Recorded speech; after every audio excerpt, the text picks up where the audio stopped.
Hello and welcome to the Cardiff Central podcast. It's delirium in the capital as the Blue and Black sit second in the United Rugby Championship after a Maul men-inspired bonus point win away at Zebra. We'll be discussing whether this Cardiff team are the best in the world at the moment, should David Hughes have toured with the Lions, and whether we're now actually better than Wales after the weekend.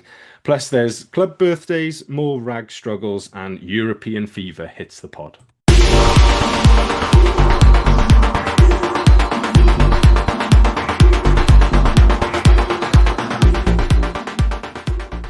Joining me on the panel this week got Fraser Stroud. Fraser, how are you? Yeah, good. Glad to be talking about a winning team. It's a soothing balm after the autumn, to be fair. Very much so. Steve Coombs, Steve, how are you? I'm pretty good, thanks. And Andrew Ford. Fordy, how are you?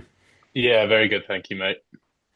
Good stuff. All right, we'll crack straight into Saturday's main game of the day, of course, the 1 o'clock kickoff as Zebra hosted Cardiff out in Parma. It was the weather forecast was correct on the pod last week. I'm going to start with that I'm now officially like a top weather guy on a cold but bright day at the Stadio Sergio Lanfranchi, Cardiff.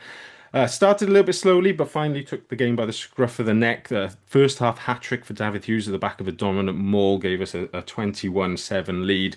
Zebra came back into it a bit in the second half, but Cardiff held strong despite Zebra scoring a try in the last 10 minutes as Cardiff went up the other end and secured the bonus point with the last play of the game with Tame Basham going over for the score. As I mentioned in the intro, Cardiff now sits second after that, although Ulster do have a game in hand, but obviously we'll batter them at the end of January, so it doesn't matter anyway. A couple of three-word thoughts on social media after the game. Robert said, against the odds. Paul went with never in doubt. Ben said, best Welsh region. Rob found a way. Matthew, never say die. Paul said, here for it. Joe went with another ugly win, and Tom went with extremely important win. Uh, Fraser, coming to you first. What were your general thoughts on Saturday's game? I think as a spectacle, it wasn't a great game in terms of quality. I think it was a pretty like both teams were a bit off their game. I mean, understandably, we had our second string out to a degree, and I think Zebra were error strewn throughout. They like whenever they got an opportunity to kind of build momentum, they knock it on. I mean, sometimes unforced, but also going back to us, is our defence was quality throughout. I think we it was a solid performance. We got the 5 points, which was amazing away from home. I think our set piece and forwards performed really well. Our scrum was solid. Obviously, our maul was great. Getting that hat trick for Dav Hughes, could have got a couple more in that maul. I think it's just really nice to see a team that clearly knows what they're doing. It feels like Cardiff have got like a clear idea of wherever they are in the park, they've got something they want to try, and then if it doesn't work, they've got the alternative, and it's quite like comforting to watch. I'm just watching a team and I feel quite like calm and confident that they know what they're doing, and I think it's reflected in the way the players, perform. I thought, we overall, I think our defense was excellent as well, and to get a win away from home in Zebra. I mean, Zebra have been mixed, but they can be an excellent team. And I think it just shows how we progressed this last season with like a second string team or a weaker team going to Italy and getting the 5 points kind of backs against the wall to a degree. In the second half they came back into it, but we just showed that calmness, confidence. Our defense was excellent, and got over the line and got those bonus points. So I was delighted by the result. Yeah. Steve? Really pleasing result. It was more comfortable than I was expecting. To be honest, I was kind of getting ready to get quite annoyed about this game because of it being actually a pretty important game in the context of the season and with the players then being away with Wales. But when I saw the team and I thought, if I can get a result, but I was expecting it to be quite tight. In the end, I thought we probably could have won it more comfortably, which surprised me. I thought Aled Davis would have been my personal man of the match. I think that's possibly the first game where we really dominated in the air. I think there was one kick he put out on the full, but otherwise he was just dropping bombs exactly where they needed to be all game. And that played a big part in that win. So backline seems to be slightly off the boil, isn't quite isn't quite linking together as you'd like. But no, really, really pleasing win. Yeah, Panny, the fullback, who is usually quite good Yeah, against I us. was Like he surprised by just, Sure. him. I was surprised by Zebra in general, actually, because when I've seen them, they look pretty dangerous. And I think I was worried about, we're obviously going to kick a lot, and Zebra's game tends to be, based around running back, from transition, etc. Pani was pretty poor. Trula, who's their other really dangerous back three player, he didn't play, which is probably in our favour. But I don't know. It might be that Zebra are the type of team who kind of thrive on being the underdog, and when suddenly they're favourite, and they were bookies' favourite for this game, when they're favourite, they don't quite know how to deal with it. But yeah, they were disappointing, I thought. 4D, your thoughts? Yeah, just overall quite happy. Historically, I don't think we've beaten Zebra away by like a margin of that much for a very, very long time. It's often a fixture away that we've struggled against. I think in the second half we were a little bit under the pump. It'd have been interesting to see what the territory was in the second half, but kind of held very firm. And at the end, when Basham got that fourth try, it was an element of relief that we got that bonus point at the end because I think we deserved it and probably left a couple of tries out there. So yeah, just delighted really. Bonus point win and good little bit of consistency from the first block and hopefully take something positive into Europe. Absolutely. Fraser, 40 mentioned there the defence in the second half. There was a three-word thought from Gareth, which was defence wins championships. And Charlie Hunt on Twitter sent me an interesting stat after the game. We're making a bit of a habit of going long periods in games without conceding any points, a sign of good defence and discipline. Against Lions, 32 minutes, Munster, 28 minutes, Connacht 71 minutes, Dragons 64 minutes, Edinburgh 61 minutes, and then Zebra 43 minutes. Is this defence as good as we've seen in at least in modern times? I mean, I can't really argue with that, to be fair. I think it is, it's just really impressive. I think kind of referencing discipline, I think that's crucial, is that we allow the other team to have the ball and we're strong in the tackle and we just kind of cover the spaces and then we are really disciplined. We don't tend to give away penalties, which obviously would be the kind of thing that if a team has possession, we keep giving away penalties, they get on top and they get more territory. But we just seem to kind of soak up pressure, really strong in the tackle, and just seem again really calm under pressure and not flustered by a team maybe like gaining momentum. I think there's a couple of times Zebra were kind of got into our 22 and looking really good, and we didn't panic and give away a offside penalty or try and do a turnover when it wasn't on. I think it's just that calmness that we react to the situation and don't make any silly errors. I think that's really crucial. It's that lack of penalty or free kick count or whatever just enables us to keep defending and we know what we're doing. We've got good structure and it is really impressive and clearly is a massive part in us continuing to win and hold teams off for such long periods of time. Steve, a couple of other three-word thoughts. Rob said mauling tri-fest. Sean said maul men again. The maul men thing is because it was a bit of a gimmick over the years because it only sort of reared its head like once a season. We just absolutely maul somebody. But like, is it not a gimmick anymore? We are just the full-time maul men now. Well, I mean, like you came up with more man originally, didn't you? And like you were obviously being quite tongue in cheek because we never ever scored tries from rolling balls. I remember a couple of years ago when Christian Dacey was being praised for the number of tries he was getting, and you'd have Irish fans say, "Well, the hooker always scores tries." I thought, well, yeah, they might do it at a team that scores tries from rolling balls, Cardiff. But now, no, I think it's a legit weapon.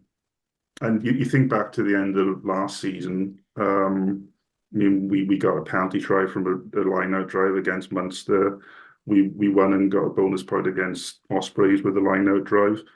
Um, and we won on Saturday with a series of line out drives. So it's all part and parcel of Cornel Van Zyl arguably being the signing of last season. He's really transformed the forward efforts, particularly in that way. So yeah, we're a legit more threat now, which is a very weird thing to say, but yeah. Yes, it still feels like every time we go to the corners, there's like the nervousness of firstly, will we win the line out? And then secondly, will we actually do anything with it? But maybe we should just all relax a bit more Well, and we tried to be a bit too clever at one point, didn't we? And no, we won't go for them all this time. What we'll do is we'll give it to Steph Emmanuel on a crash ball, the smallest guy in the back line. I don't quite understand the thinking there. But yeah, the Maul is working, and yeah, praise be. For the Gareth three word thoughts went with squad depth building. Craig on Reddit said, considering the numbers missing on the weekend and the result that the team pulled out, when was the last time we had a squad with this much depth? We're not littered with household names, but we have a lot of young talent who have a lot of room to improve. Is this one of the deeper squads we've had? And certainly when you look year on year from last year to this year, is there like noticeably better depth in this squad now? Yeah, definitely. I think there was almost a collective panic before the game last week of what team can we pick for this game. And then when the team came out, I think everyone was kind of surprised about how strong the team looked, and that was despite missing so many players through injuries and through playing for Wales. So yeah, there's definitely a lot better depth, and I think a lot of people putting their arms up to kind of potentially push into that first team. And it's quite fitting going into Europe now, where I imagine we'll probably see a little bit of rotation to some degree, where it's probably there's a little bit more confidence if we're going for what's effectively a second choice player. And I think particularly, I thought George Knott put his hand up quite well. He had one of his better games on Saturday since he's come in. And obviously, we lost Teddy a few games ago, and it's kind of nice to see that we're not kind of settling. These players are putting their hands up, putting in shifts. But I do worry a little bit that there's like certain positions where we are probably like an injury away from a little bit of a crisis in that position. But yeah, overall, I think the depth in the squad's probably one of the best it's been for a long time. I do wonder as well. Like, obviously, we had Josh McNally on the other week talked about how good the feeling is around the group at the moment, and the players wanting to take their chances. And there is a psychological thing, I think, for players around.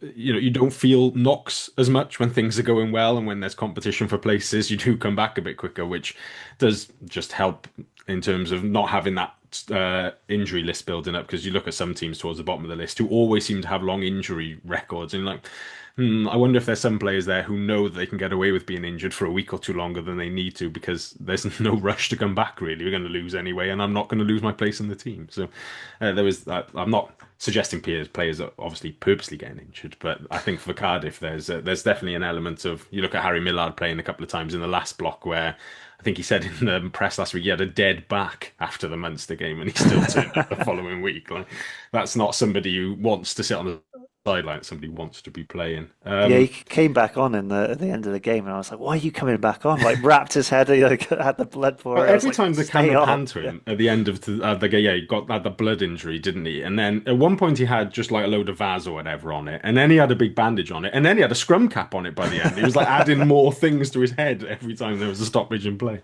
Um, Fraser, obviously, Dav Hughes won man of the match on the back of his hat trick performance. But his stats generally were excellent as well 12 carries, 11 tackles, 94% line out completion. There was a couple of three-word thoughts. Steve said Dav Hughes again. Lloyd went with Dav Hughes boy. He really stepped up on Saturday in a time where we really needed him to put in that pretty much 80-minute performance as well. yeah. I think we've I don't know always kind of felt this slightly unfair that he's a third choice to a degree because he's always been good when he's played for us. I've always like been impressed by how seamlessly he fits in. It doesn't seem to be a drop in standard. They're like three hookers. There is differences in quality, but like they're all kind of there or thereabouts. So it's felt a bit harsh on him to always be the third choice, but needs must. That's the situation. And yeah, I think, again, he showed, especially on the weekend, almost 80 minutes, really quality line out throwing, keeping the possession when it's got his tries good around the field. I just like there's nothing you can. It was just an excellent performance, and I think that's yeah again, I guess testament to our strength and depth that you can swap out Dav Hughes or Belcher for Hughes or Hughes for Evan Lloyd or anything, and you'll get the same consistency and quality of performance, more or less. So I think it's good to see him get his a bit of time to shine and get the praise that he's probably deserved for a while, but hasn't had the chance to kind of showcase. Absolutely. Steve, you mentioned that the backline didn't necessarily click as a unit, but there was a couple of individual performances which were encouraging there. I thought Harry Millard showed some different sides to his game on Saturday with a few sharp kicks in behind and a few defensive reads. How well do you think he did? And looking long term, after an autumn where nobody's really nailed down a spot in that Wales back line, 13 is still not a position of great depth in this country. Is there something that says if he has a really good run through this festive period, he could be a bolter for the Six Nations? I think he probably could, mostly because, as you say, no one's really tied down many positions in the Wales side. But Harry Millard's past 2 years, 18 months have been absolutely astonishing. He's gone from being someone you thought was a squad player might go into semi-pro rugby quite easily to being a top try scorer in the league from the wing to becoming incredibly. I mean, he's doing a Ray Lilo impression every week at the centre, isn't he? Um, and he's doing that with a mountain of injuries. He's had so many injuries. He's creating new injuries no one's heard of before, like dead backs. Um, he's an absolutely remarkable player for us at the moment, and if he does maintain this form over Christmas New Year period where there are a lot of big games, I think he probably does come into it. And presumably you'll have Matt Sherratt speaking up for him regularly at team meetings. Um, he's not certainty by any stretch of the imagination, but I think if he does get in, he will absolutely have earned it. Good stuff. 4D, a couple of one three-word thought from JHM was just Cornel Van Zyl. We mentioned him earlier as the forwards coach, but Gareth on Twitter has asked the question: once the ownership situation is in place, should we move as fast as possible to sign Van Zyl up on a longer-term deal?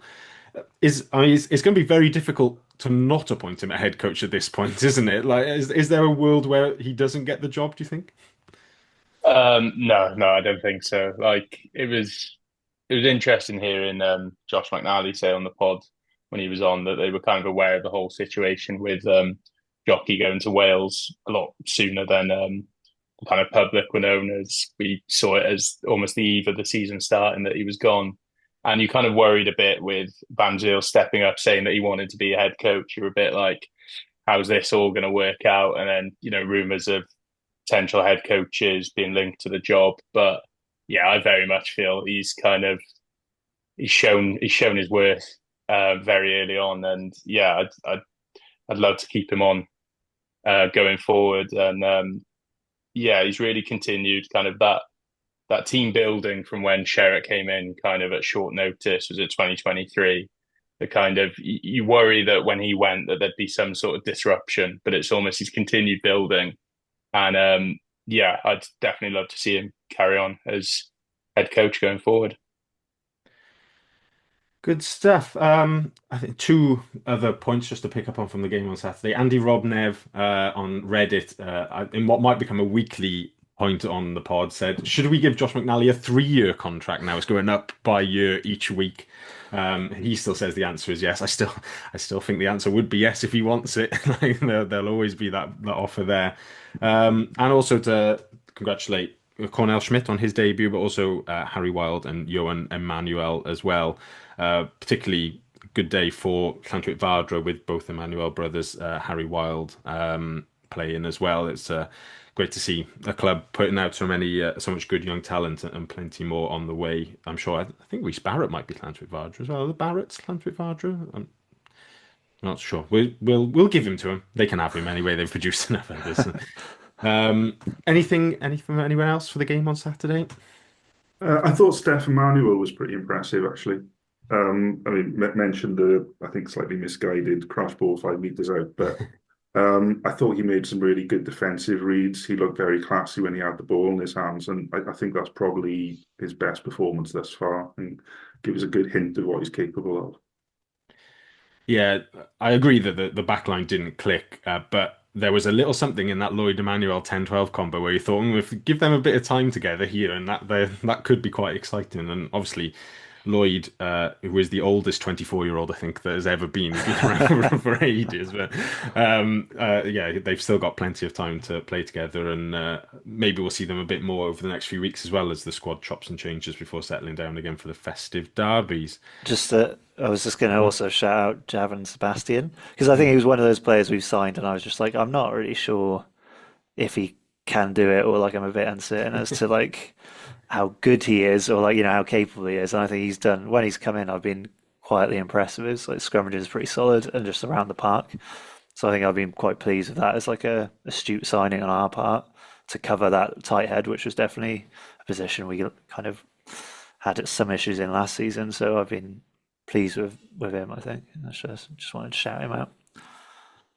Good stuff. Right, we shall move on to the news section. Not much news this week after a stacked one last week, catching up on plenty of stuff while we've been off. The major thing coming out of the club, you may have noticed on social media on Tuesday, was a number of images appearing of the original skull and crossbones that preceded a video put out by Cardiff Rugby and Cardiff RFC Twitter accounts with all the badges over the years and the shared history of the club. That is on the 149th birthday, as the 2nd of December is, of Cardiff Rugby Club, and obviously launches the 150th anniversary year. I think there'll be plenty of stuff to look out for that. The club obviously very keen to push that as a major achievement and a positive note in these times of uncertainty around Welsh rugby. So we shall keep an eye out on plenty of activities that will appear and pray for a jersey with that skull and crossbones on as well. I think that would sell very well if that were to come out. Some sad news, unfortunately, coming from Penarth. You may have seen on Monday morning images of the clubhouse at Penarth RFC, which I think they share with a couple of other sports there as well, having been hit by a fire which basically devastated the building. Relatively new clubhouse as well. I've chatted to somebody who's been there recently and said it was a very nice spot, which is no mention of foul play at this point, but obviously a lot of history lost from inside that. I think somebody mentioned there was a Springbok head awarded by the Springboks to the Barbarians, which is housed there. So stuff that can't be retrieved, unfortunately. They have launched a crowdfunder looking for about £10,000 to help get them back on their feet. We will link that in the description and the bio and stuff of this episode. So do go there and give if you're able to. But our thoughts with all at Penarth at this time, and I know the club reached out to help. Hopefully they can keep supporting them in the coming weeks and months. And then finally in the news, it's not really news because there's not actually like a news story attached to it. I wasn't going to mention the rumours that circulated on social media this week about Y11 and their bid or possible bid to purchase Cardiff Rugby out of the WRU ownership. The Ospreys owners, of course, Y11. But when we asked for questions, basically all of the questions were about what do we know, what do we think about Y11. I think just as a headline thing, they are rumours at the moment. There's no solid news to come out of it. The only actual piece of news is that the Wales Online reported that the deadline for bidding for Cardiff passed on Friday, just gone. It seems unlikely that WRU will have assessed all of the bids and made a final decision by the following Monday. Nothing happens that quickly in the WRU towers. But clearly, there's no smoke without fire in terms of the Y11 perhaps being the preferred bidder. We discussed it on the pod last week with Lynn, if you want to go back and listen to that, about sort of general thoughts on ownership. But Steve, you were involved in writing that CF10 blog that went out. What are your sort of general thoughts on Y11 coming in and what that would mean for Ospreys, for Cardiff, and for Welsh Rugby? I mean, it's hard to know where to begin, really.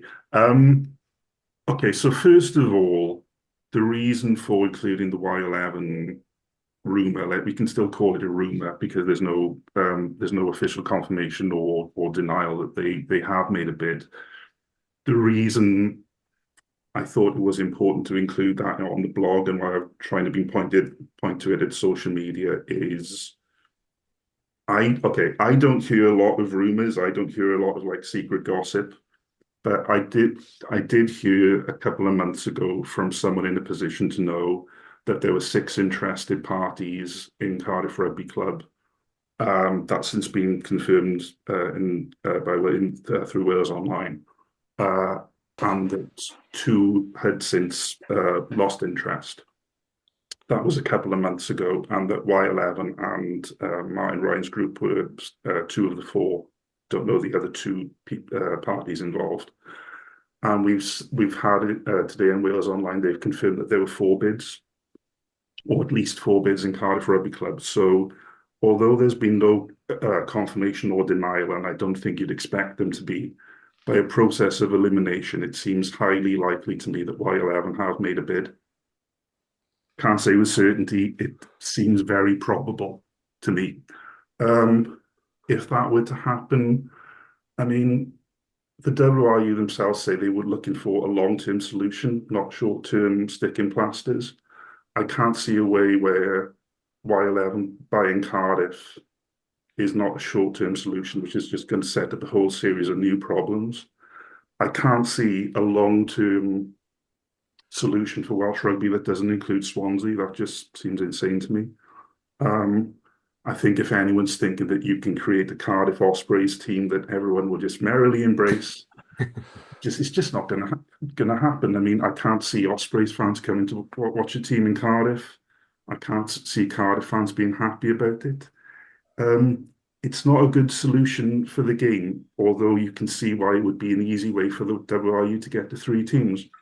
Um, so again, there's no official confirmation, no denial. CF10 have been in touch with Richard Collier Keywood. He replied to us and confirmed no decision made. They're still assessing bids. CF10 have also met with Scott Waddington, who publicly has been fairly quiet. It's been made clear to him that we'd be pretty unhappy with the Y11 bids, to say the least. So for the time being, keep an eye on it because we don't really know anything yet. But in my mind, it's a real threat, not just speculation, and something to be concerned about because I think it would be the worst of all possible worlds. Yeah, it sounds somewhat conspiracy theory is to say, oh, the WRU will just go for that because it eradicates their problems. It's actually true though. Like that is the simplest way for them to reach three teams is for Y11 to purchase Cardiff and for there to be some sort of either Ospreys closing down or some sort of merger, and they avoid what would probably be quite a substantial amount of legal challenges to any sort of tender process that happen and avoid that tender process as well. Obviously, there would be kickback from Cardiff fans, but they might feel that and even a massively vociferous response from the majority of Cardiff fans is not as much trouble to them as the threat of legal action and a long form a tender approach. So yeah, it's definitely one to keep an eye on. And yeah, there's as I mentioned, there's no smoke without fire in a lot of these things that people do talk Welsh rugby.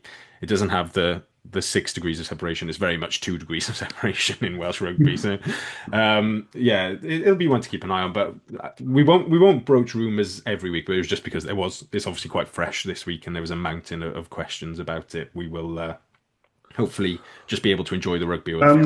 The other thing I'd add is from a CF10 point of view, when we know more about the bids of who may or may not be taken over, we definitely look to include the wider membership in any discussion over that.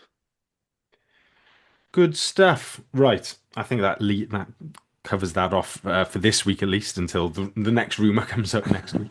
We'll go to Rags Corner briefly. Not very happy Rags Corner this week, unfortunately. 21-24 loss against Swansea on Friday night at the Arms Park. Which looks even worse when you find out that Cardiff were 21-7 up with 10 minutes to go and Swansea scored a bunch of unanswered points. It was 2 tries for Alan Rees, a try for Ethan Lloyd, and 6 points for Stefan Crimp. They got Cardiff's point, but just a weird team this season, the Rags, who, when they click, they look great and like league leaders, and when it doesn't go well, they look like they've never met each other before and are just sort of running aimlessly around a park. So worrying as well to see Lloyd Lucas go off quite early on in that game on Friday. Hopefully it's not too serious of a knock that he picked up. The Fishes men are back in action on Saturday at home to RGC 2:30 kickoff at the Arms Park. Get down for that one if you can. I mean, slight overlap with the Stade Francais game, but you should be able to catch most of the Rags game after that. And they really need a big win there going into a major festive period. Obviously, with the dangling trophy of maybe playing in the URC next season, according to the Wales Online as well, if they were to win the SRC. So that would be quite something. We'll touch on Wales as well, who had a record breaking in many, many respects 73-0 defeat against South Africa on Saturday afternoon. It brings an end to the Autumn Nation Series, 1 win, 3 losses. Fraser, just sort of generally, any thoughts on the performances, whether there was any progression or identity, anything to cling to really for Wales? I think there were like hints of jockeys like attacking game plan in the games against Argentina and New Zealand, less so against Japan, and less said about South Africa, the better. Um, but yeah, so there were like kind of hints at it, and there was some periods of good play, and I think using the forwards in the attacking gameplay was working to a degree. We scored some good points. We were quite clinical in 22. But yeah, I think there's a lot. Obviously, there's huge amounts to improve on. I think it was one as a Cardiff fan. I think Azza getting he's basically. I feel like he's cemented himself as the starting tight head, which is really nice because I think he's been much maligned and people have often dismissed him as like, why is he in the Wales team?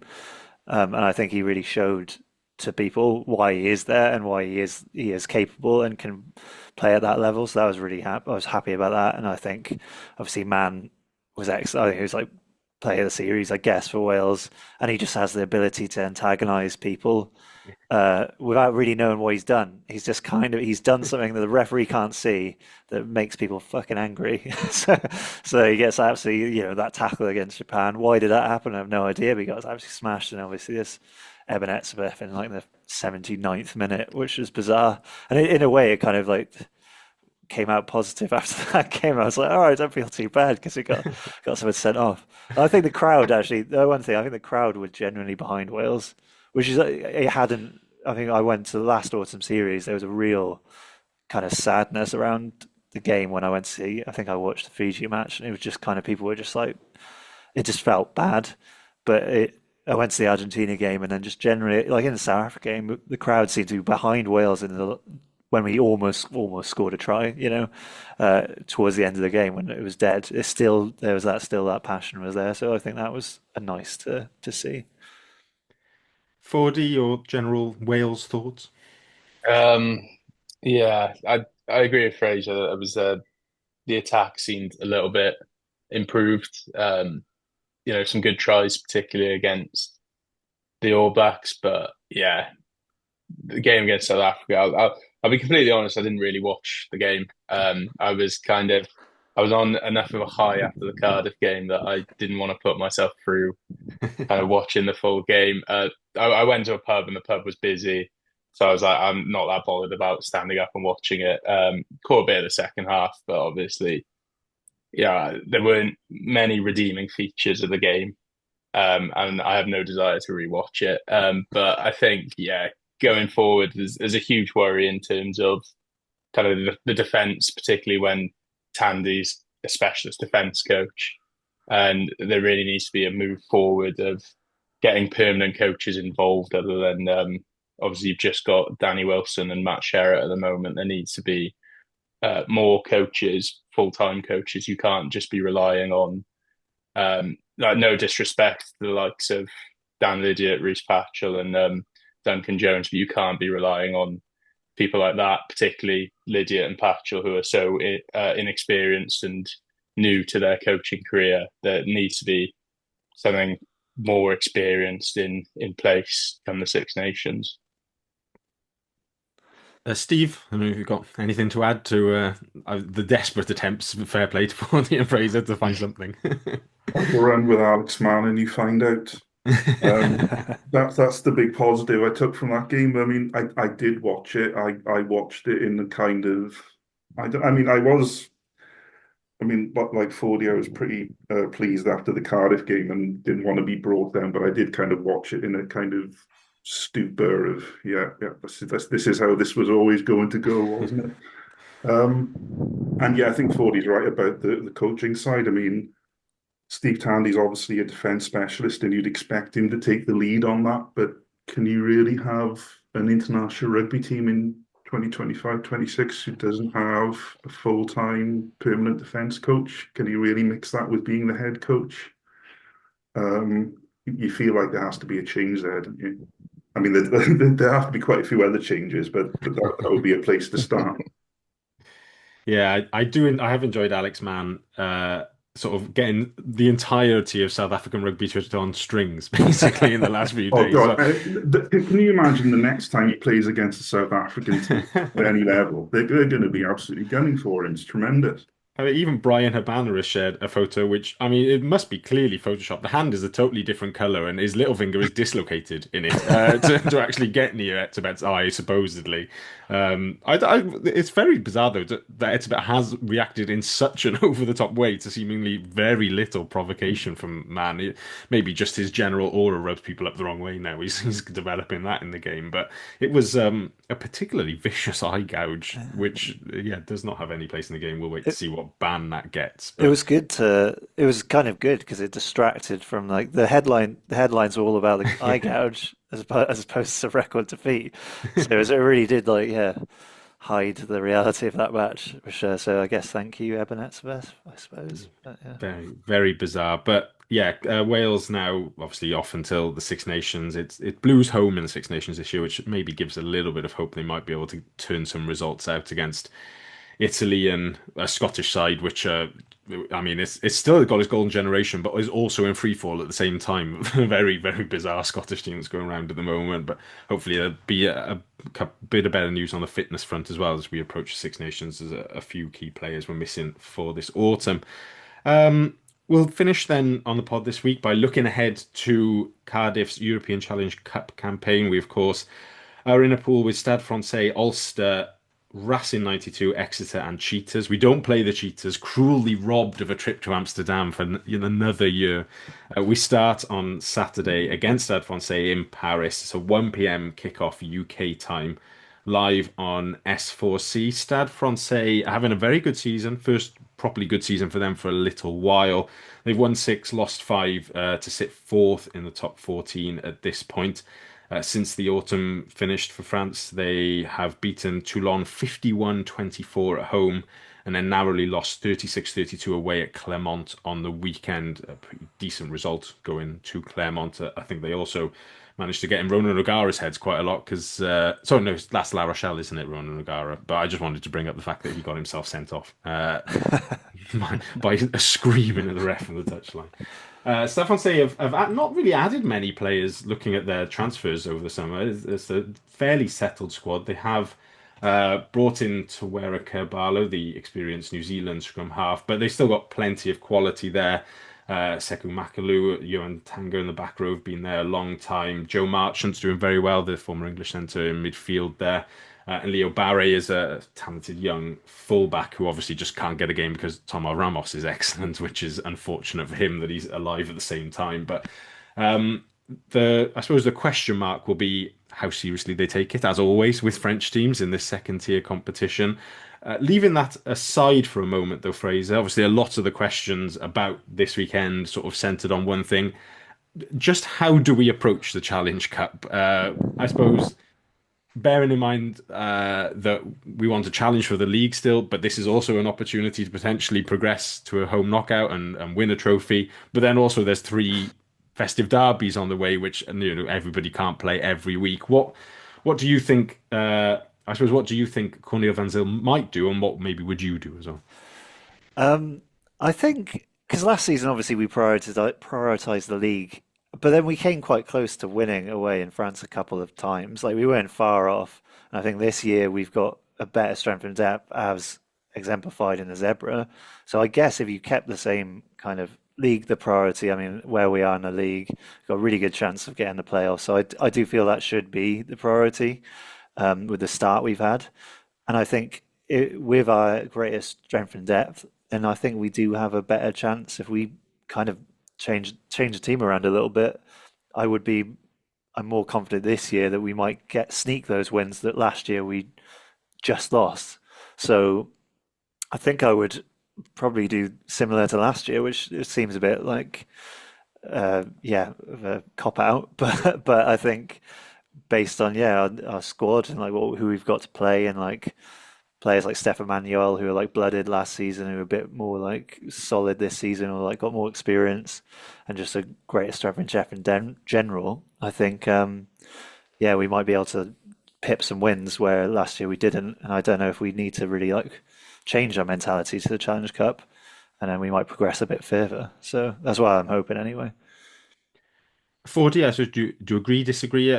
Maybe the one thing I might say is that Lyon and Perpignan last year will be slightly would be easier fixtures, perhaps, comparatively than Stade and Racing this year. Yeah, I'm not sure what it is. It feels like the Challenge Cup fixtures get harder each year. Especially we must be like I can't remember how it works. We must be a higher seeds judging by where we finished in the league. But yeah, it's difficult. Again, I'm relieved that we don't have two away games in France this time round because I think that was kind of killer last year. Um, but yeah, I feel with these games coming up, you can't really with the festive derbies after you can't really rest the big players having, for example, someone like Josh McNally's just had 4 weeks off. He plays one game and then has 2 weeks off. It's kind of with everything you were saying on the pod about how he wants to kind of play as much as possible. He doesn't like kind of sitting idle. I think I think there'll be rotation for each game going into these two fixtures. But I do feel like to approach this game on the weekend, when you see kind of how well we did last week with a bit of rotation, if you kind of fill in the ones that were missing, that were unavailable, I think we have a very good squad on paper. And I think it'd be nice to have like a little mix and match of, for example, someone like Steph starting at 12 to kind of build on that little consistency. When he has someone like, for example, Sheedy at 10, it'd be a nice little combination there. So yeah, I think that's kind of the way I'd approach the Stad game. Steve, have you got anything to add on what approach you might take to these games? I think possibly beating Zebra might change the thinking a bit because just to go back to that game briefly, the reason that's an important win is um, we're now on 25 points. If you look back at past editions of the URC, to get in the top eight, you need roughly about 50 points. Scarlett's got in with 48 last season. I think that's the lowest anyone's done it on. I think generally you need around 50 points. We're currently on 25, which means that if we win our remaining home games, we're in the playoffs, basically. There's 6 home games left. I think that we don't have to get anything else away from home. And I think that has to put even more focus on those home derby matches. Those are now even bigger because we've given ourselves a good chance of progressing in the league. So that possibly shifts the thinking away from the cup run in Europe, which ideally you'd like to do both. But I'm expecting very much a mix and match team instead. I think that if I were picking the team, I might do something like start with a very young team and then have quite an experienced bench with the thinking that maybe we can turn into a bit of a chuck around and then be 1 or 2 scores away with 20 minutes left and then try and burgle it by bringing on people like Sheedy. That might be how you approach it, but yeah, I'm expecting a fairly young team over there. Fraser, a hypothetical, but if I were to offer you right now, definite eighth place or just any sort of URC playoff spot, but you get knocked out in the pool stage of the Challenge Cup, would you take it from me right now if I offered it? Yeah, I guess I would. I'll shake your hand. Yeah, go on. Fuck it. Done. Thanks. Is that because we've just never made the playoffs, and do we need to shake that off our back, or is it because we started so well in the league and finishing in the top region in the league actually matters quite a lot this year? Well, also, I also think we stand a chance of progressing in the playoffs. I just don't know. I just think we've got a good enough team on like when we have everyone fit to actually make an effort, like not just get a game in the playoffs and be done with it. I mean, ideally a bit higher than eighth, so we get an easier draw or whatever. But I don't know. I feel like we've got the team to challenge some of the bigger teams and get a result. So like it's like if we get in there, it's not just because they're like, oh yeah, we made it to the playoffs. It's like, oh yeah, we could actually push these teams and like maybe get wins and like go further in the playoffs. So I guess that's why I would maybe take that. Whereas the challenge, I mean, I'd love to progress in the Challenge Cup as well, but I think yeah, the league is for me would be a priority, and I think we got not a chance of winning it, but yeah, I feel like we can compete with the bigger teams and the better teams based on what I've seen so far this season. So I'd like that opportunity. For the, I think it's still potentially something that could be levelled at Cardiff that we've not really played anyone yet. Munster away, like aside, we haven't played any of like the top five from last season's URC, for example.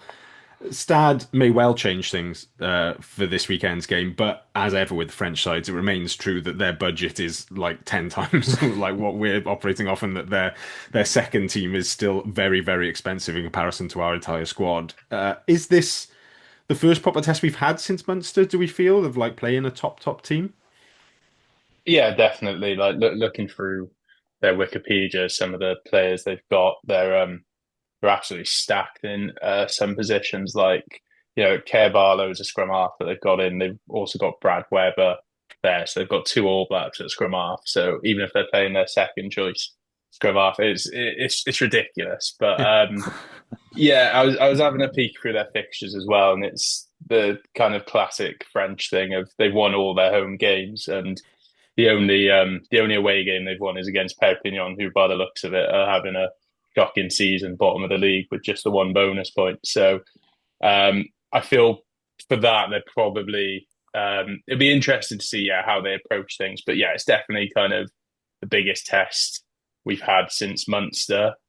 Um, so it'll be interesting to see what sort of team they put out. But you are right, yeah, their second team is still going to probably be quite a threatening team. So it'll be a good challenge, I think, to kind of go off what you were saying with if you'd offer eighth place in the league for getting knocked out in the pool stages, I'd I'd definitely take it as well. But I just wanted to add, like, I wouldn't want us to kind of roll over in the Challenge Cup group games. Because like I said, there are some very good teams there. So as long as there's some sort of competitiveness there, because I don't think we as such rolled over last year, but there were some games there that were probably for the taking in the group stages that we didn't make the most of. So I'd like to see almost an improvement on the kind of competitiveness there in the Challenge Cup group games this year.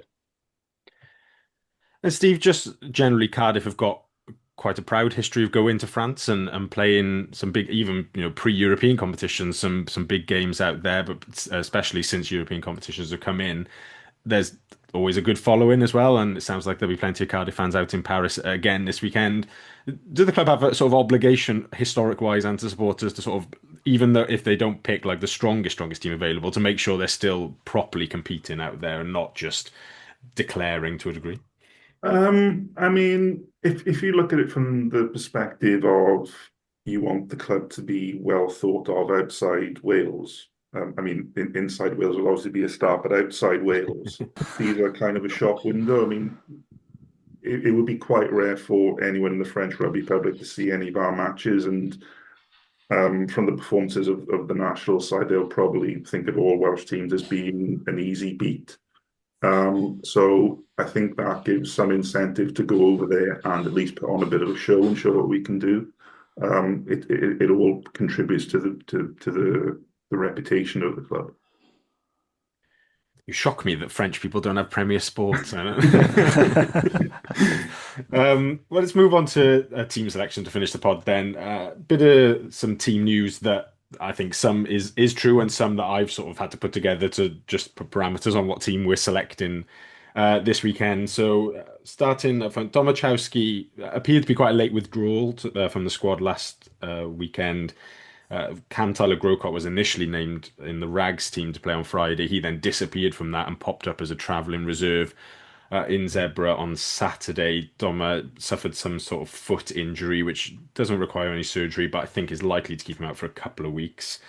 So we're going to rule him out. Liam Belcher obviously come back from Wales camp with a neck injury. Still no news on the severity of that yet, but With no news on that, we'll rule him out for now. With Kieran Azarati and Alex Mann, we think the likelihood is that they won't be going to Paris this weekend, having played a lot of rugby in the test window over the last few weeks, so they are likely to have a week off.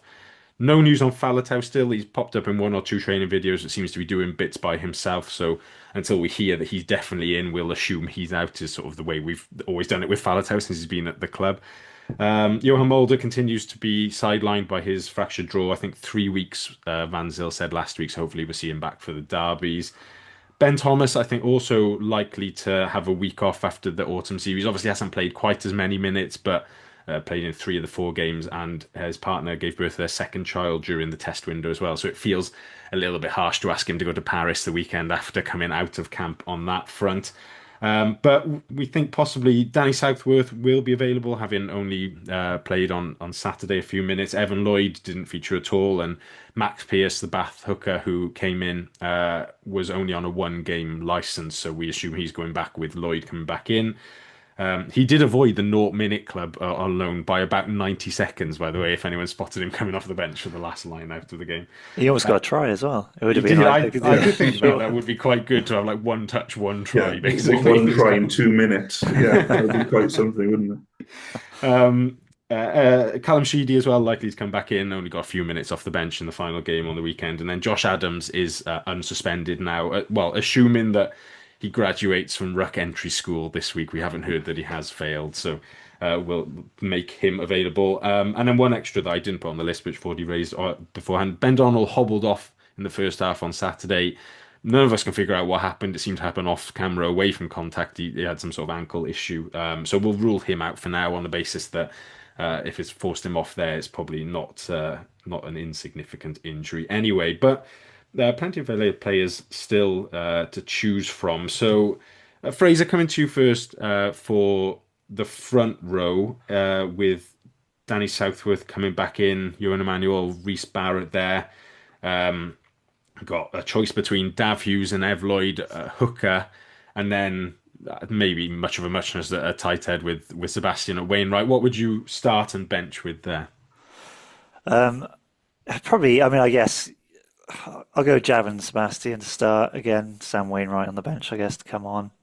Um, Hooker, I think you got to give Dav Hughes. I mean, if he's fit, it's just he got a hat trick, so it feels a bit harsh to be like, all right, you're on the bench. Although I understand about rotation and needing to keep people fit, but I'd like to see Dav Hughes get another game. And is Ed Burton? What's happened to Ed Burton?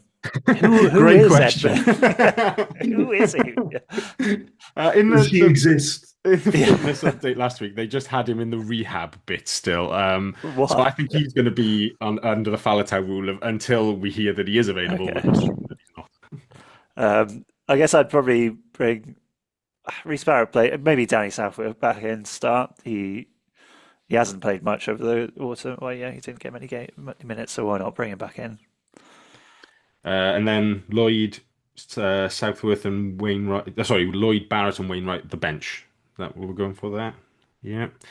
Um, Second row, 40. I don't know, like McNally Knott is now the new sort of penned in one. Will there have to? There'll have to be some rotation there, presumably, to try and avoid injuries. Thornton is fit. He was a travelling reserve in Parma on the weekend, just wasn't in the 23. Is this the weekend we choose to rotate them, or do we leave McNally and not in there for now? I don't know. I think I'd leave. I've got written down McNally and not to start, but yeah, they both played 80 minutes on Saturday, just gone. So I feel like that was just because Donald went off injured early, and he was almost the second row cover. But I think with maybe a game like this on Saturday, try and get Thornton on as early as is either convenient or possible, so that they're not getting flogged for 80 minutes week in, week out, leading up into quite a congested fixture block. So Thornton 19 jersey for you. Yeah. And then back row, Steve. We've got Botham, Basham, Thomas, Lawrence. Basically, I think are the four that would be available there. Which way are you going with them? Um, I think both of them and Basham definitely. Neither started last week, and I'm sure both would want to start. Um, I'm still thinking we're going to rest players for this game, so I'm thinking perhaps Lucas De La Rua comes in either to Mm. start or on the bench. Um, I think Alan Lawrence, although he's probably in the same camp as Josh McNally, in that even if people want to rest him, he's going to refuse by the sounds of what Josh McNally was saying the other week. Because he's until we know anything more about Farter, because he's our only fit specialist number 8. I think he's a player we might want to wrap in cotton wool a bit. So I think I'd lean towards Botham 6, Basham 8, Dan Thomas 7, and De La Rua on the bench, I think. Looks good to me. 9 then, Fraser. Davis started last week. Bevan on the bench. We're not expecting Mulder back. There is Ian Davis as well from Bath, who I wonder if maybe these are the sort of games they've promised Bath that he might get some first team game time in as well. Who would you go start and bench in the scrum half section? I mean, if we started Aled Davis, or if Ewan Davis was on the bench, I think you'd go with Aled Davis as starter, just as a safe pair of hands, because obviously Ellis Bevan's not been trusted yet still this year, which I mean, being well surprising that he hasn't had more game time, to be honest. I know Mulder and Davis have been great, but yeah. Um, but I think it would be Ellis Bevan start, Aled Davis on the bench. I don't think Ewan Davis will get a game. I think they'll stick with that. I think. So bringing Bevan in with Davis on the bench. Yeah, yeah. 10 then 40. Sheedy Lloyd. Does Sheedy come straight back in or Lloyd hold on to it for you? I think personally I'd bring Sheedy back in. Um, I thought Johan Lloyd played quite well on Saturday, but I felt there was a few times where he came a little bit stuck. And I think if we have some younger players playing in the back line, it'd kind of be a nicer, safer pair of hands to have Sheedy start. And there is an element of me of wondering whether to go for, if you were to go for a 6-2 bench, have Lloyd as the kind of back option on the bench. So yeah, I'd start Sheedy personally. Steve then into midfield. Got Emmanuel, pretty much the only 12-1 at the moment as we're ruling Ben Thomas out, and then Millard 13. Noticeable that Cornel Van Zyl said in press last week that he sees Grady as a winger for now. Not something, but there's Elijah Evans, of course, outside centres, potentially a young player who could get some minutes. Which way would you go there? Well, there's also Cornell Smith, isn't there? Of course, yes, yeah. Yeah. Who I seemed to think play 12, I think. He officially came on. He blood binned for Millard for a bit, but then Millard came back and Emmanuel went off, I think, in the last few Oh, minutes. okay. Yeah. Yeah, I mean, I think he's been signed to sort of play 12 and 13. Hmm. He seems to be someone who can do that playmaker role and also has plenty of experience at 13, which is hopefully going to make him pretty useful. Um, I think there's going to have to be a bit of a settling in period for him as a new player, getting used to the new system, etc. And that might have to be sped up in as many ways as possible because he's only been here a short length of time, and we may find ourselves having to use him. So I think this might be a game where he starts at 13 and Millard is rested. Millard is another player I would wrap in cotton wool because he's so important and has a remarkable way of getting injured. And even though he plays through these injuries, I think it's a weekend to look after him and start the South African and see how he goes. With Emmanuel, definitely carry on with Emmanuel. And then Fraser back three. We've got Bowen and Ewan Stevens, Mason Grady, Cam Winnett, Jacob Beetham also coming back in, of course, from international duty, having not played at all for Wales. I mean, I've forgotten him off my list. He was that he hadn't played at all. And then a certain Lee Halfpenny who continues to hover around, but actually never make a match day 23 at this point. What would your starting trio in the back three be? I'd probably is Ewan Stevens fit then now? Is he He was ready he to, was in Parma as a travelling reserve on Saturday, so it seems like it.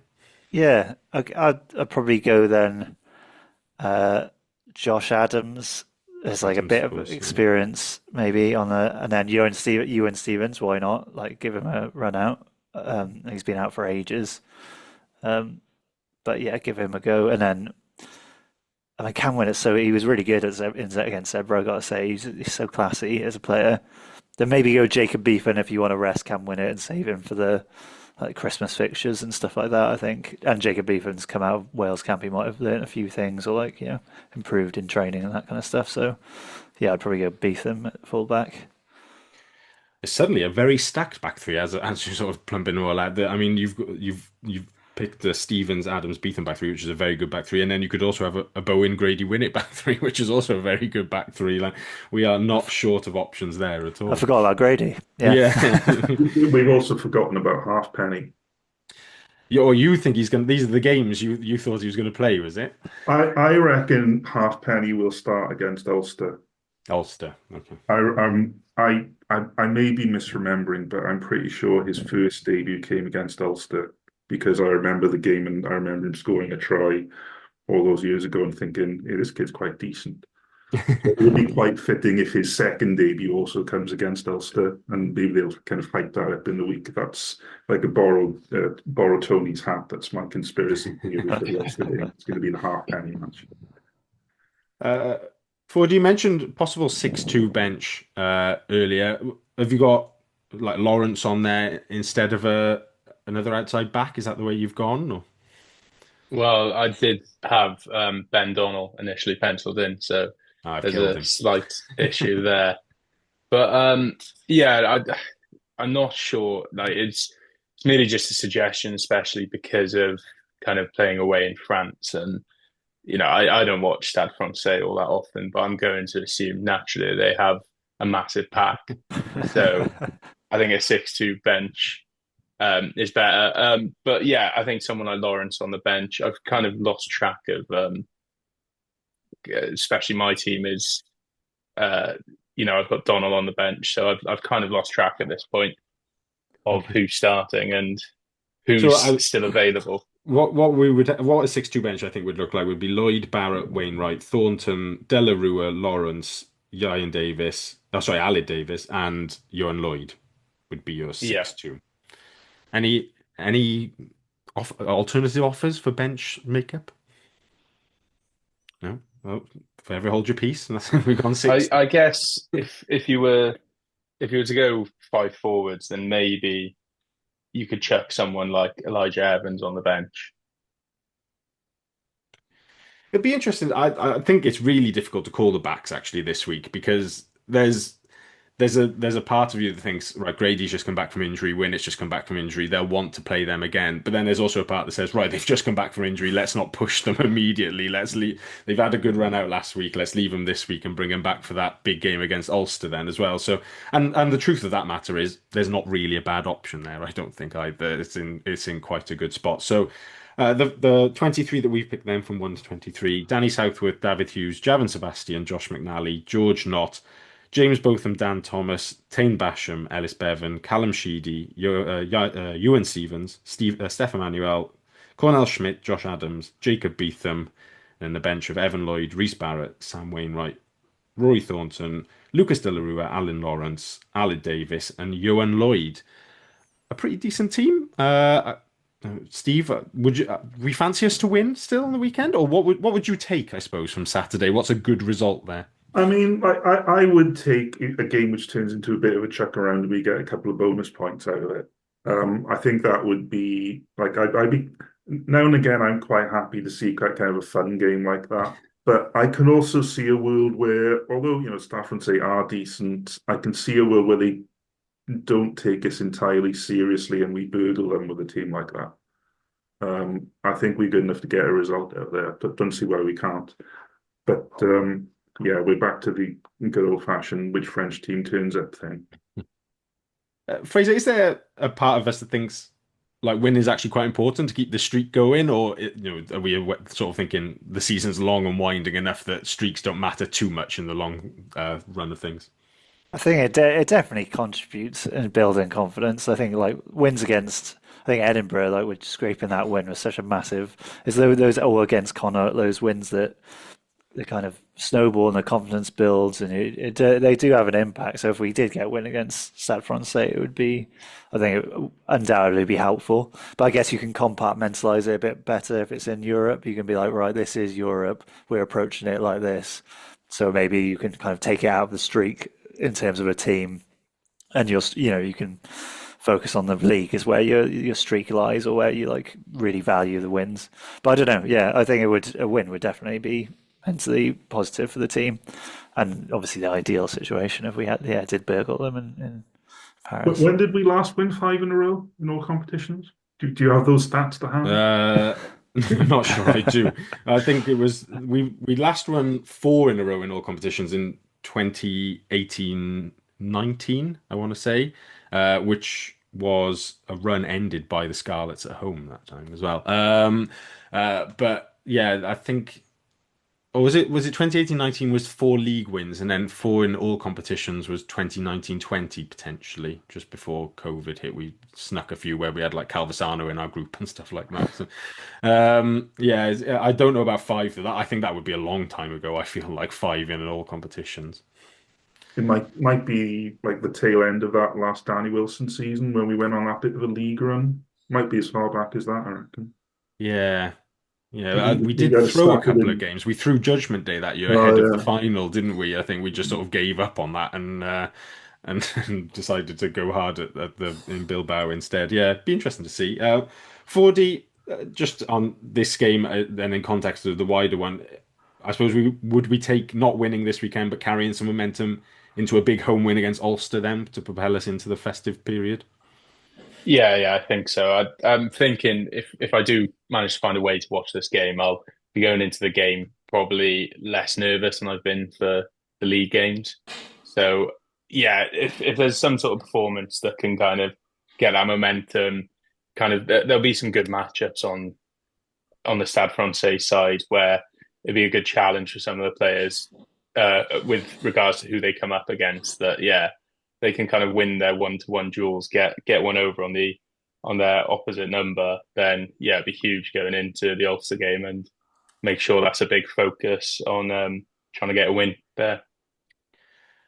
Good stuff. I've got my weather forecast, so I've brought it up while we've been talking. And I mean, a good workman never blames his tools, but this is terrible. What this is showing me here: sun, rain, cloud. It hasn't got a clue. It could happen in Paris on Saturday, weather-wise and performance-wise. Steve, are you looking at Met Yeah, Office I now am as we looking at the speak? Met Office right now. Yeah, I'll report back in a sec. And you've got a Uh, map behind you, so you can yeah, use that's it what I Yeah, as was well, like going to pointing say. I to. got the map out to try to work out where the WRU's fourth team is going to be. I think it's going to be Georgia, South Africa, Miami, Wales, who knows? If Richard Collier keyword pops up behind you now, we'll know who's actually behind all this. So Um, I've got 80% chance of rain, 13 degrees, and but with a bit of sun don't in nobody knows. Paris at 1 o'clock on Saturday. So who the hell knows, really? Doesn't seem to Anything be could too much happen. wind. I'm not sure how that would affect tactics for this game, but good to know nonetheless.